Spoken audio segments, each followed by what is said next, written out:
The Messiah said, "When you come to know yourselves, then you will become known, and you will realize that it is you who are the sons of the living Father. But if you will not know yourselves, you dwell in poverty, and it is you who are that poverty."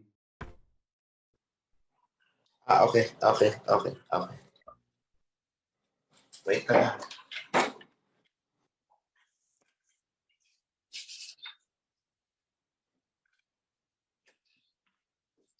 Happy Sabbath mga kapatid. Napakaganda ng topic ngayon. It's about obedience.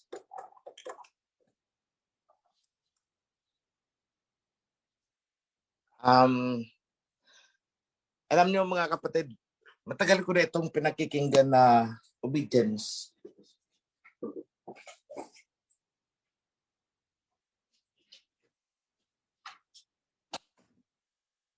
So much has been said about this topic.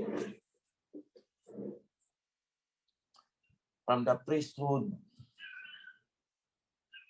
Pero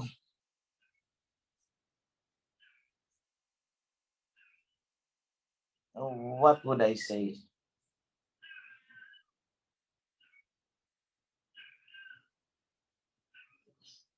Rather the question na gusto kong itanong, how to be obedient. Madali kasi sabihin, maging obedient, maging committed, maging loyal. Pero the next question is, how? Paano?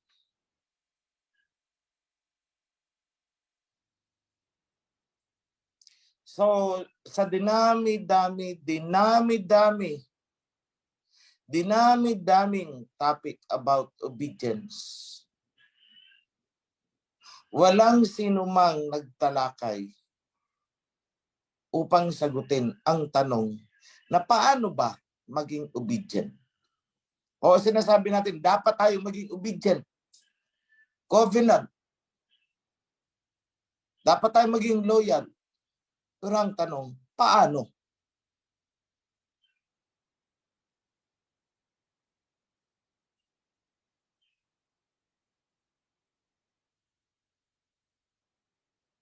Hanggat hindi nagiging klarado sa puso at isipan ng mga tao kung paano maging masunurin. Paano maging tapat. At hanggat hindi nasasagot yung bakit kailangang maging masunurin at bakit kailangang maging tapat, magiging walang saysay kapag hindi nasasagot ang dalawang yan. Walang saysay ang mga paulit-ulit na mga litanya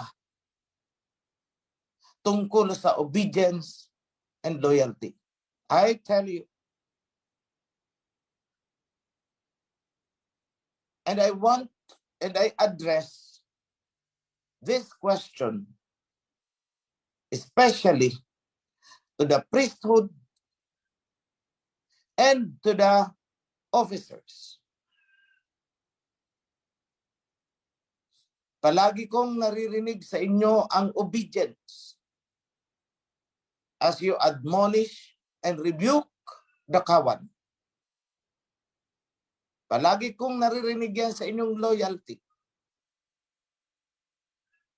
Pero ang tanong ko sa inyo, paano maging obedient? Pakitanong yan sa sarili ninyo, mga priest at mga officers.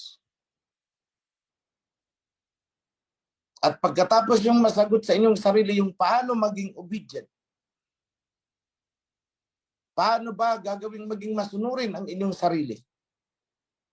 Ang sunod niyong sasagutin ay bakit kailangan gawin yun?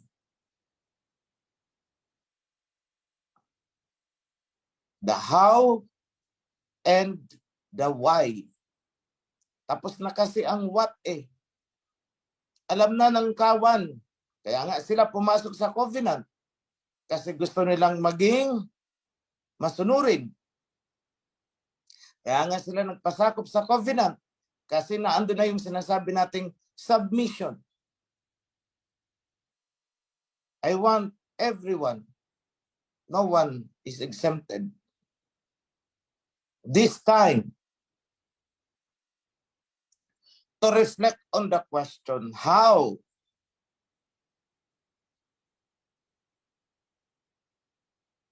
Alam na natin what is obedience eh. Alam na natin yung what is loyalty. Alam na natin yun. Alam. Pero paano gagawin?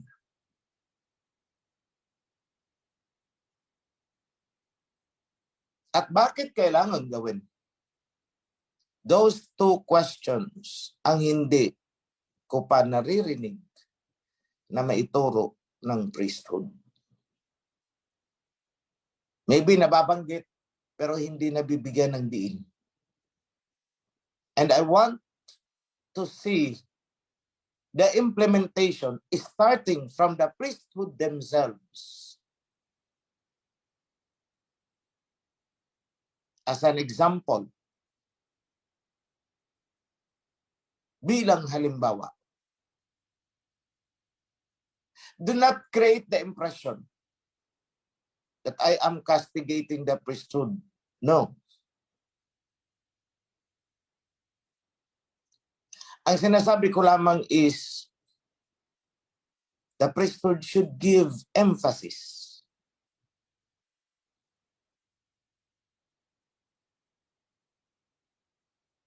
Kasi yun actually ang hinahanap ko sa behavior ng priesthood. Yun ang hinahanap ko sa behavior ng mga leaders. Yun ang hinahanap kong behavior sa mga CC, mga ACC. Paano nga ba maging obedient?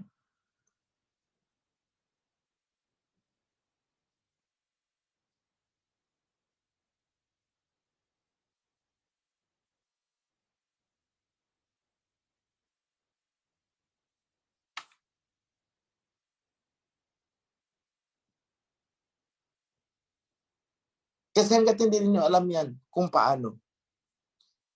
Paulit-ulit, sisimplang kayo na inyong ikakalaglag. I will give you an example. Kapag may utos sa inyo, huwag mo itong bubuksan. Binigyan ka ng garapon. Kuwari, garapon. At nakita mo may parang masarap na pagkain sa loob. Pero ang bilin sa iyo ay huwag mong bubuksan.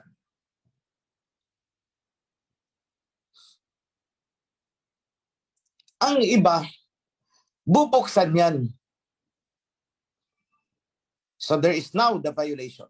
Sinabi ng huwag bubuksan eh. At rarason. Hindi ko naman kakainin eh. Obedient ako. May loyalty ako. Hindi ko naman kakainin eh. Aamuin ko lang naman eh. Pero, knock-out ka doon sa huwag bubuksan. Regardless of your personal reason, ang instruction is huwag mong bubuksan, huwag mong buksan, kahit ano pa ang rason mo. That is how to be obedient. In short, presence of mind.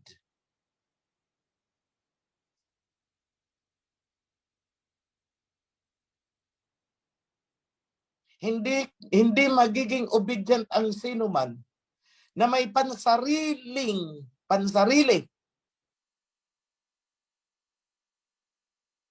May pansariling nais. Sinabi ng wag mong bubuksan yan. Pero dahil sa pansarili niyang nais, binuksan niya. Inunahan niya ang instruction. Kaya hindi yan pinabubuksan kasi ayaw ipakain. Yun ang akala mo. Kaya naging self-righteous ka. Binuksan mo. Kasi ang rason mo, di ko naman kakainin eh, aamuyin ko lang.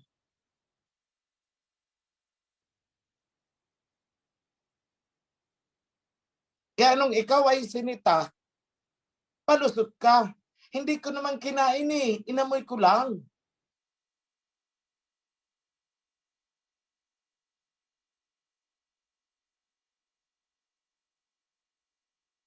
Remember anong sabi sa'yo? Di naman sinabi sa'yo, huwag mong kakainin eh.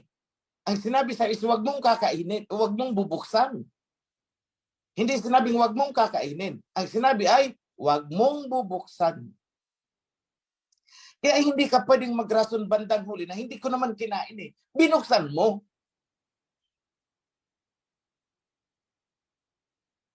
Bakit nagkamali ka dun? Kasi may pansarili kang nais. Gusto mong amuyin kasi eh. Diyan maraming nalalaglag sa inyo.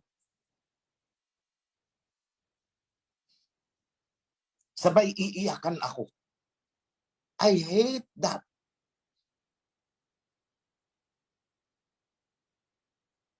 Presence of mind. Napakasimple ng mga instructions na mga ibinibigay. Napakasimple. Hindi komplikado. Kaya lang nagiging komplikado kasi pinapasukan ng sariling kuro-kuro yung instruction.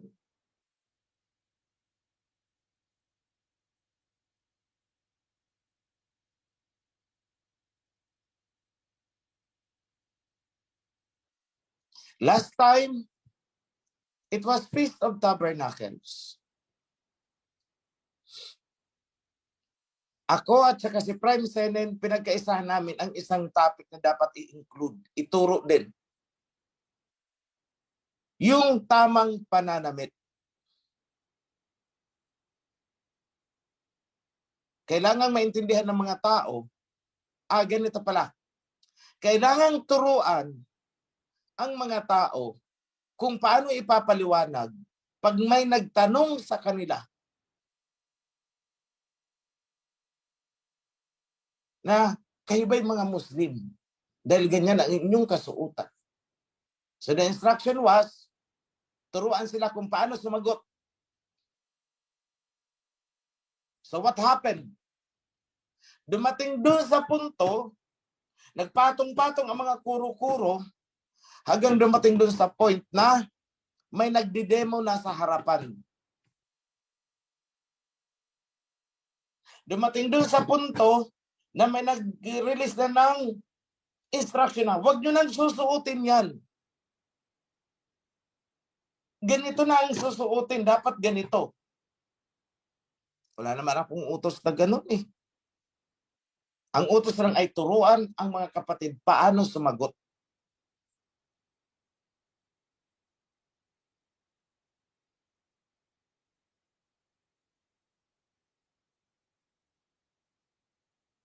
Presence of mind.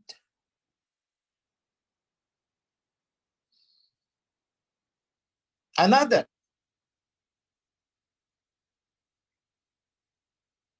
Meron akong instruction na ipinarelease.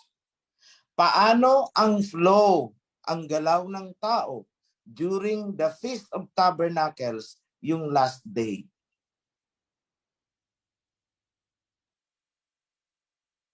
So with that instruction in mind, bumaba ako, not the usual way, doon ako sa likod dumaan. At pagdating doon sa area kung saan ko dapat i-bless ang mga tao, wala doon ang mga tao.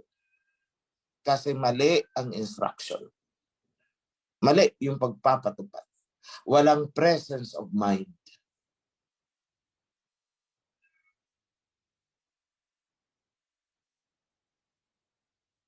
I gave an instruction. Walang itatayo na HOP na hindi ko alam. May nagtayo ng HOP. Hindi ko alam. Walang nakakaalam sa taas. At ang rason, isusurpresa daw sa akin. See, you have your own reasons.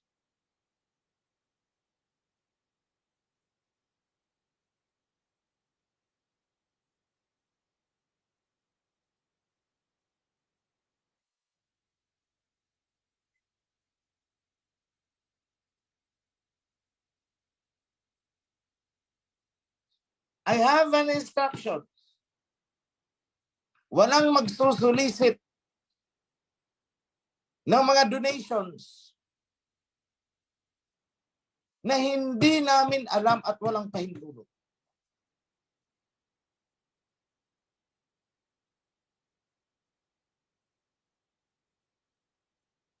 Nilabag. Ang rason? Kasi para naman sa HOP eh. See? You have your own reason.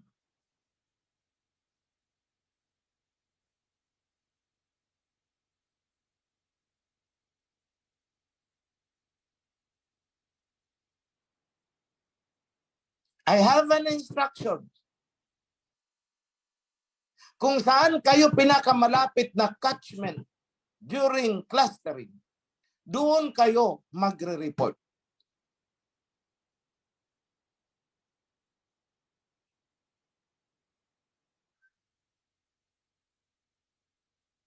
Kung ikaw ay mas malapit sa Sorsogon, doon ka mag-report. Napakasimple, di ba? Kung ikaw ay malapit sa Daet, doon ka sa Cam Norte mag-report. Napakasimple, di ba? Bakit nagkakaroon ng commotion? Bakit?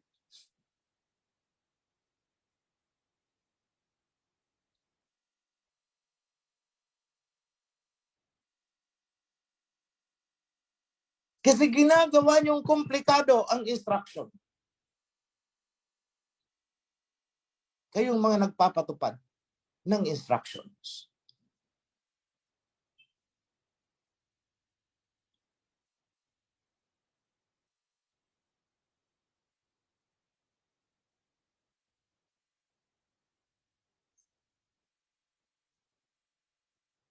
I have an instruction. Ang envelope na yan ay ipagkakatiwala sa iyo. May laman na sensitive files.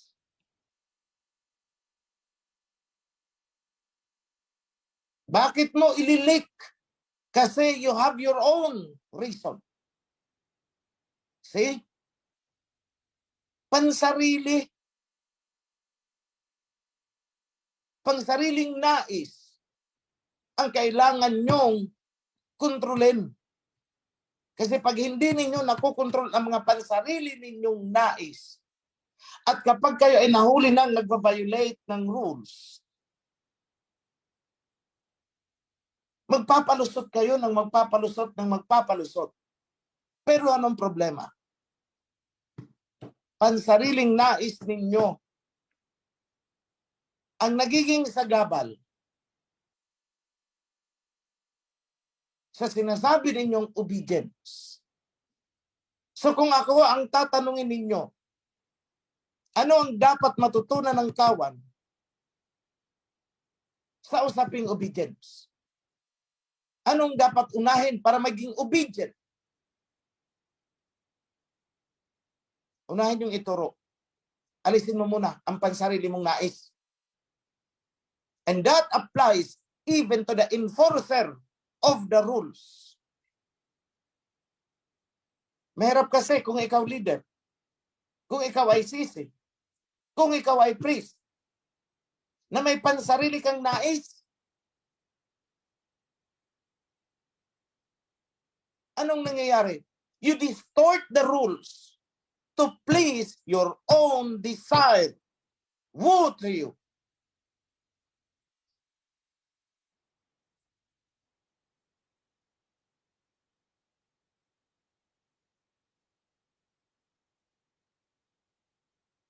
Sa modern day politics, ang tawag dyan is vested interest.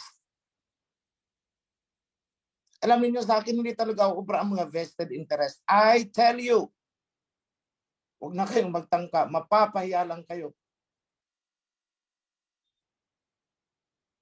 Meron dyan sa inyo na namumuro na talaga. I rebuke you in secrecy to protect you. One more. I will rebuke you in the presence of the whole assembly. Then I will fire you up. Namumuro na.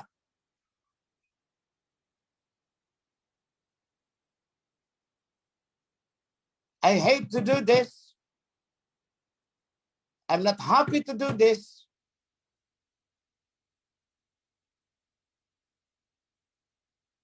But I need to purge.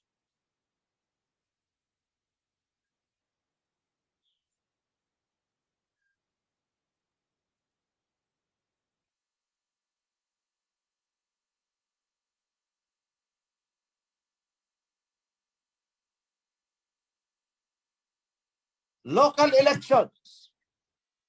I said, priesthood, huwag kayong makikialam dyan. Umalis kayo. Hindi ko sinabing priesthood, kayo ang mag-COMELEC.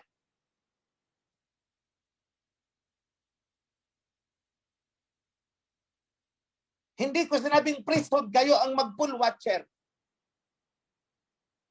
Hindi ko sinabing priesthood, kayo ang tagabilang ng boto. Anong sabi ko? Huwag kayong makikialam sa election ng mga local chapters. Huwag ninyong i-impluwensyahan ang seleksyon ng mga leaders.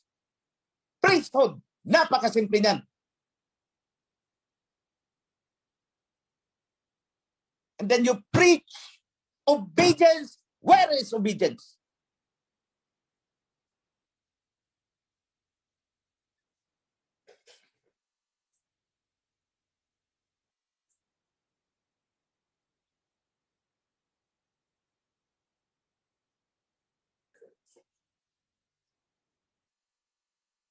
I have an instruction.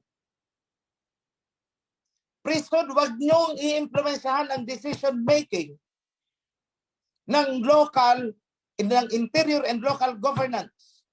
That is yung chapters. Let them talk how to carry out their business. Lumabas ka dyan. Repeatedly. Violate. Then you teach obedience. Where is obedience? Puro lip service kayo.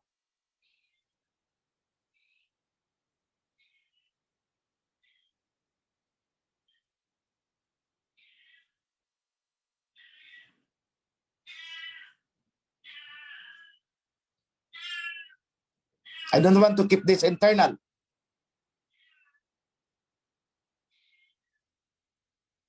Yes, I am rebuking the priesthood before the assembly because I do not tolerate irregularities.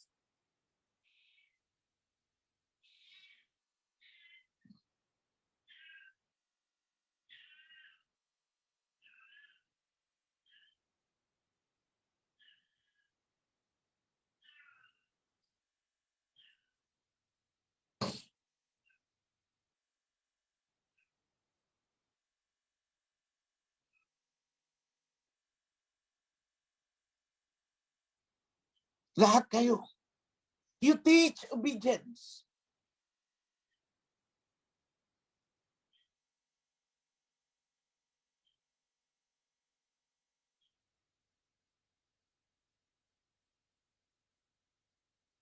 Hindi ko nila lahat ang priesthood. Hindi ko nila lahat. Mga kapatid, huwag niyong aalisin ang tiwala niyo sa priesthood dahil hindi ko nila lahat. Marami din ang matitino. In fairness.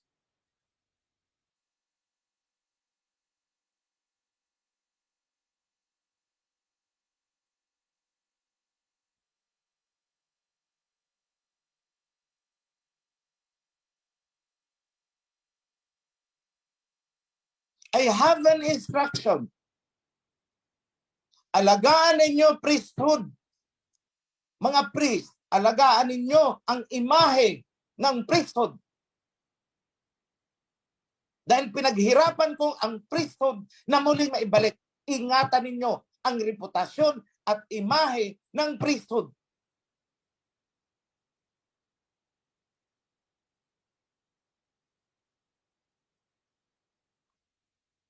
Ano ba yung mga nasa ulo ninyo? Di ba holy unto Yahweh? Hindi ba? Bakit may isang priest na nagsasalita na kinaiinggitan daw siya ng ibang mga priest?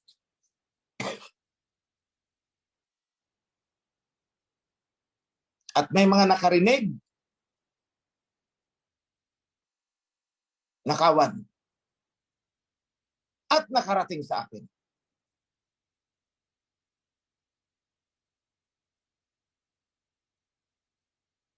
Ganyan ba ang pangangalaga ninyo sa imahe ng priesthood? Anong lumabas na reaction? May inggitan din pala sa loob ng priesthood.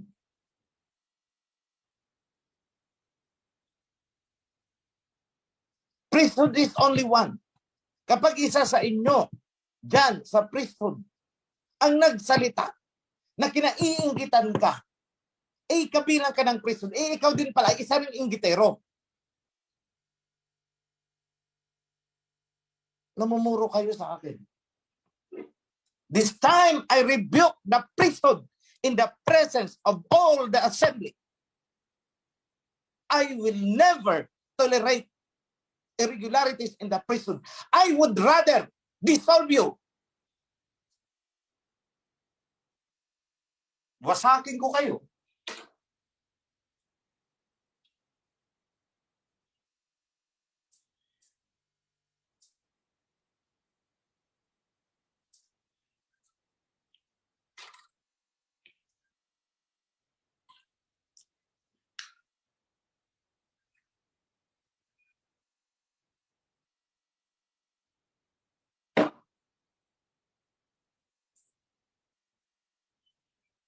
And I will never cover up any priest na gagawa ng hindi maganda. Wawasakin kita.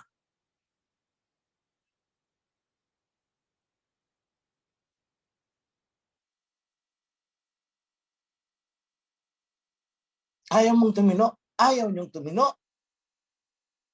Wasakin ko talaga kayo.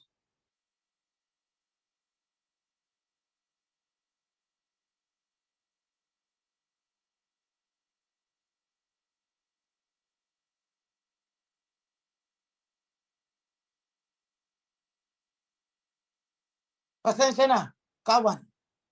I should be delivering a very nice message today. But I could not let this pass. Alam niyo kung bakit?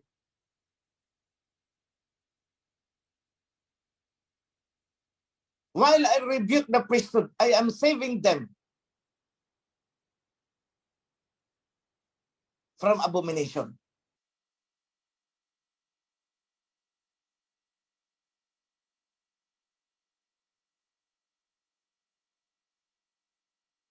That's why I could not let this pass.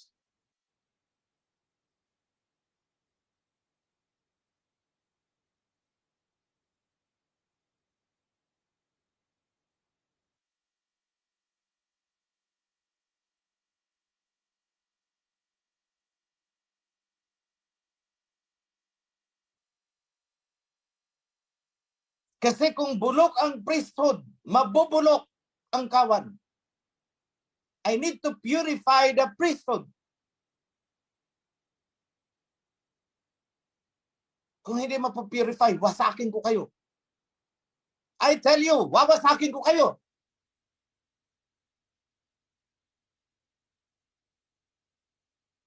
Don't challenge me, napatunayan yan. I can do that. Kung paano ko kayo ni-revive, I will reduce you to dust. You will be nothing. I tell you.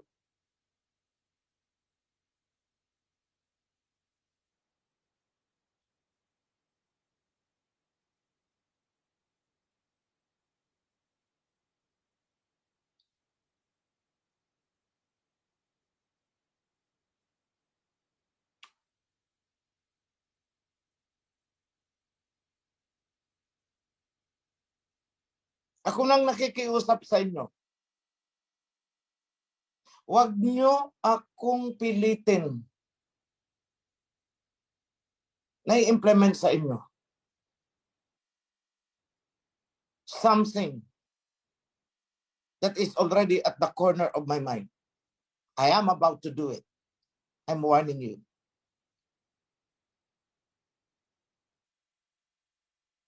Huwag tayong magpatamisan ng mga message. Of course, I'm not referring to priesthood. I'm referring to everyone, all priesthood. Huwag tayong magpatamisan. Huwag tayong magpagandahan ng mga sermon dyan. All of those will be hypocrisy. And I will not tolerate that. That is not the kind of priesthood I desire.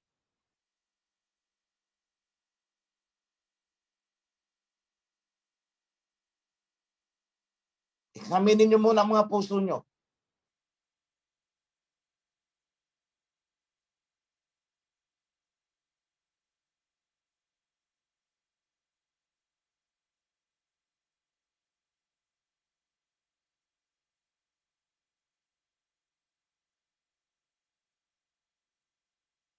Hindi ba't pinaalalahanan ko kayo?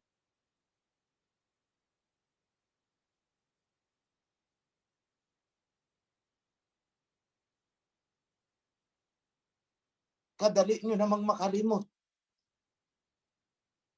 Lahat ng ipinaalala ko sa inyo ay nakasulat na. Kadali nyong makalimot.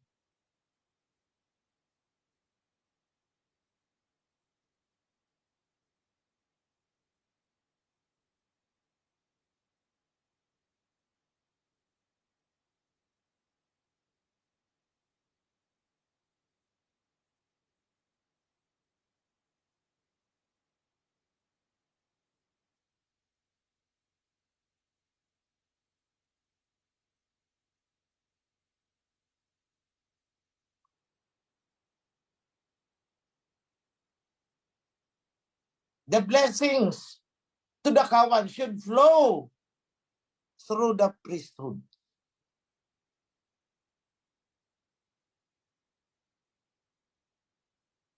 How can it flow?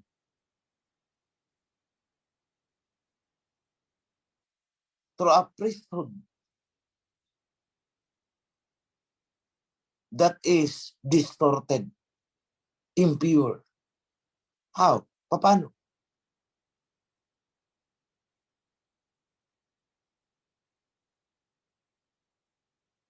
Hindi ba dapat priesthood kayo ang nagpo-pronounce ng blessing sa inyong kawan?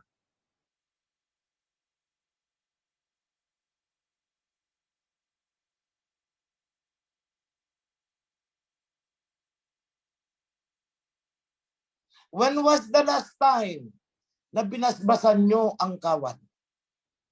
Invoking the name of Abayahawa. When was the last time?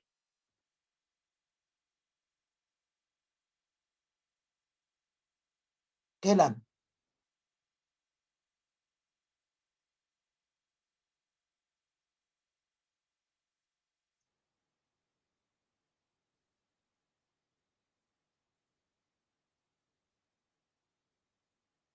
Tungkulin ba ng isang priest na mag-single out ng isang tupa?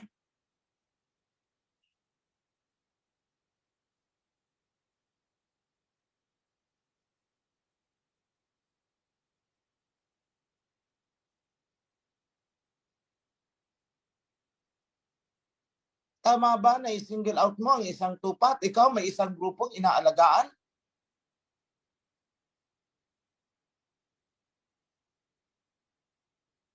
Tapos may tupa kang parang itinatakwil at hindi itinatrato ng patas. Tama ba?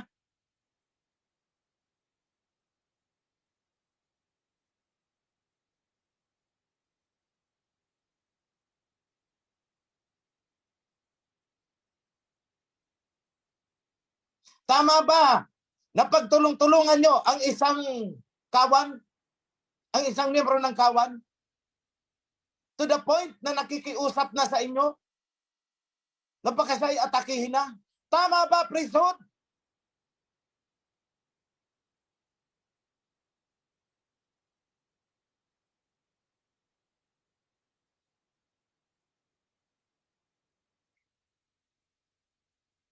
At sinabi ko, I have an instruction. Ang asawa ng isang priest ay hindi dapat makisawsaw sa trabaho ng priest.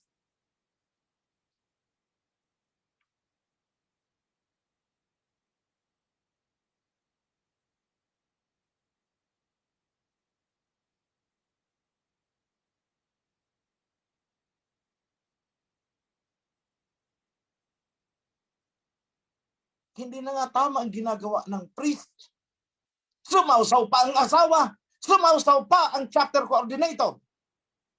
Sa akin ko kayo, kung ganyan ang gagawin ninyo sa kawan, tandaan nyo ito, priesthood. Hindi kayo ang nagtipon ng kawan. Ako! Ako ang nagtipon ng kawan. Hindi kayo. Hindi kayo. Ako ang nagpangahirap. Hindi kayo.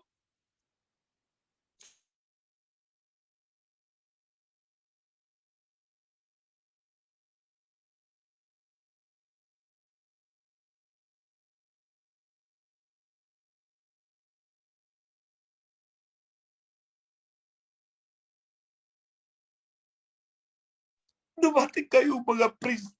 Andiyan na ang kawan. Pinaalagaan ko sa inyo. Bakit ganyan ang ginagawa nyo?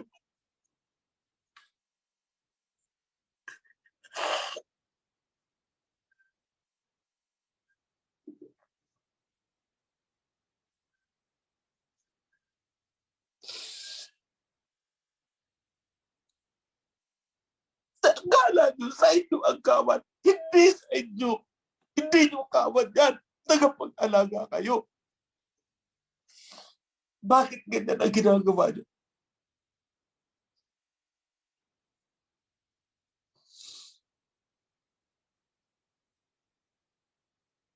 Nasaan kayo?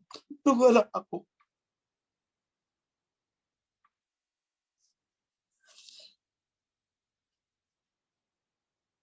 Pinaalalahanan ko kayong priesthood.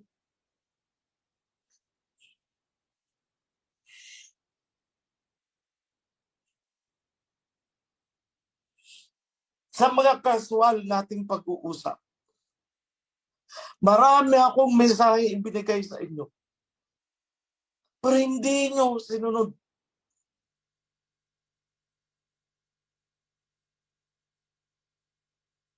Tinutulak ninyo ako doon. Pababa, pababa, pababa.